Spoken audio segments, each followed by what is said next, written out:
Assalamualaikum warahmatullahi wabarakatuh. Perkenalkan, nama saya Elalia. Saya akan memaparkan analisis saya mengenai film Keluarga Cemara. Film Keluarga Cemara sendiri menceritakan perjuangan sebuah keluarga yang bangkrut karena terjadi penyalahgunaan dana yang dilakukan oleh saudaranya sendiri. Dalam film ini menceritakan beberapa karakter, yaitu ada Abah, Emak, Ara, dan Eis.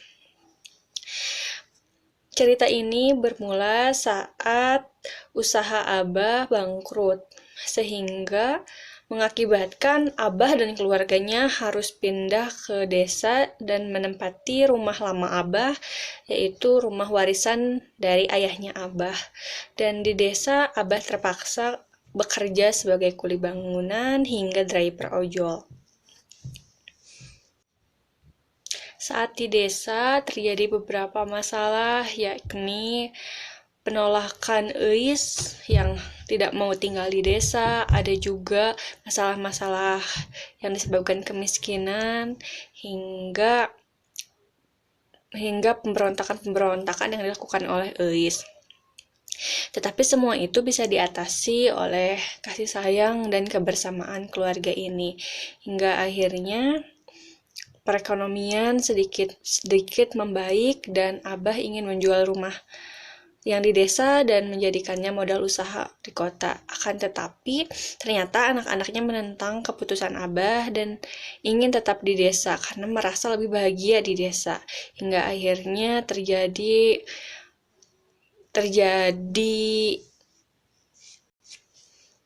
perbedaan pendapat antara pembeli dan Abah. Tapi akhirnya pembeli dapat mengerti dan mengembalikan rumah Abah. Hingga akhirnya Emak melahirkan anak ketiganya di desa dan mereka hidup bahagia di desa.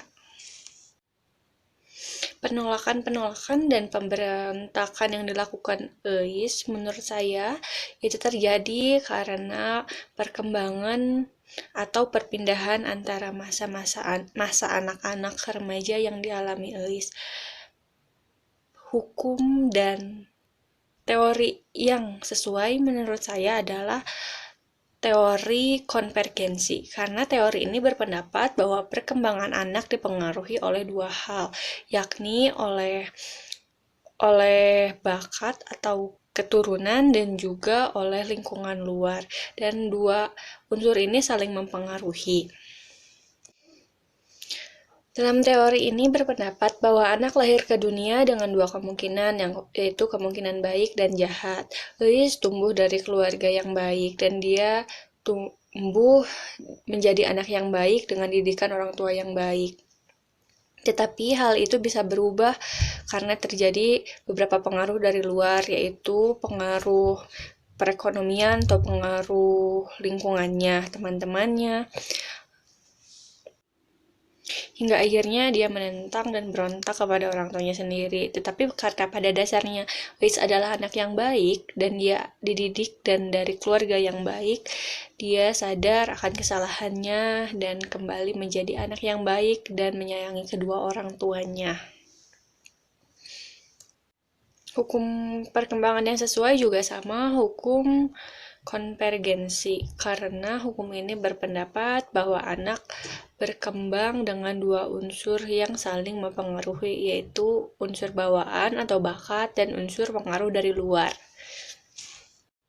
Menurut saya, film ini sangat menarik dan sangat sesuai untuk keluarga, karena di film ini menceritakan bagaimana kita harusnya bersikap dalam keluarga, bagaimana seorang ayah bertanggung jawab pada keluarganya, bagaimana seorang ibu menyayangi keluarganya, dan bagaimana seorang anak harus berbakti dan mematuhi apa yang dikatakan orang tuanya.